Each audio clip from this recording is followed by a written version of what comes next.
ٹھیک ہے. وہ وہاں لکھے تھے 20 رکعت کی جتنی حدیثیں ہیں یہ میں نہیں کہہ رہا ہوں، ان کی حنفی فقہ میرے بھائی جو ہدایہ ہے اس میں لکھا ہوا ہے کہ 20 رکعت کی تمام جو بھائی وہ حدیثیں آئی ہیں وہ ائمہ محدثین کے نزدیک وہ ضعیف ہیں.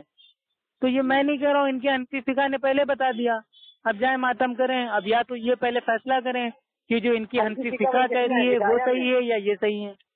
ہدایہ میں کس نے دیا بھائی یہ جو میرے بھائی جو کیا بولتے ہیں ہدایہ ہے اور اس کی جو بھائی وہ شرح ہے عین الہدایہ، ان دونوں میں بات آئی ہوئی ہے کہ 20 رکعت تراویح کی تمام حدیثیں ائمہ محدثین کے نزدیک ضعیف ہیں.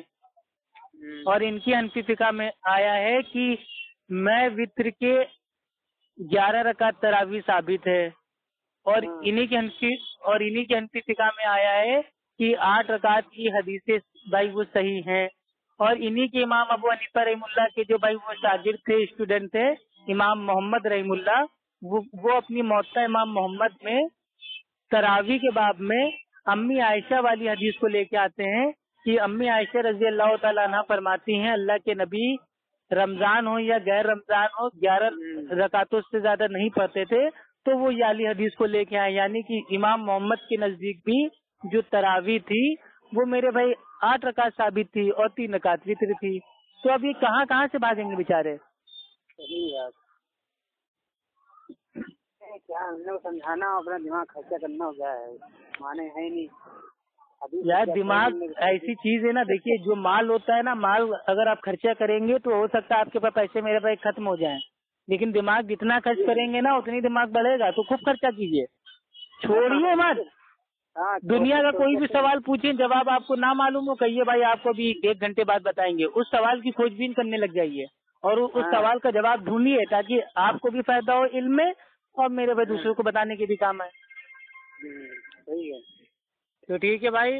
اب میں واپس سے والی حدیث پڑھتا ہوں کہ اللہ کے نبی نے فرمایا جب شام کے لوگوں میں بگاڑ آئے گا تب آپ کے لیے کوئی بھلائی نہیں رہے گی. میری امت میں ایک گروہ ہمیشہ حق پر قائم رہے گا، ہمیشہ حق پہ قائم رہے گا. اور اتہاس بھائی اس بات کا گواہ ہے کہ جو ہمیشہ سے ہے وہ خالی اہل سنت اہل حدیث ہے. بریلوی دیوبندی تو 1857 سے پہلے اس روح زمین پہ بھائی وہ موجود ہی نہیں تھے. اب آتے ہیں آگے کی بات. جس کی مدد اللہ سبحانہ و تعالیٰ کرتا رہے گا اور اس سے دشمنی کرنے والے اس کو نقصان نہیں پہنچا پائیں گے. تو الحمدللہ اہل سنت اہل حدیث کی مدد آج ہماری تعداد بھائی کتنی کم ہے، اس کے باوجود اللہ ہماری مدد کر رہا ہے. اور یہ اتنے سارے زیادہ ہوتے ہوئے بھی تعداد میں کسی بھی مسئلے کی کسی بھی عقیدے کی میرے بھائی کوئی دلیل یہ لوگ بھائی نہ تو آج تک دیے نہ تا قیامت تک دے پائیں گے. اور سب سے بڑی چیز کہ ان سے دشمنی کرنے والے ان کو نقصان نہیں پہنچا پائیں گے.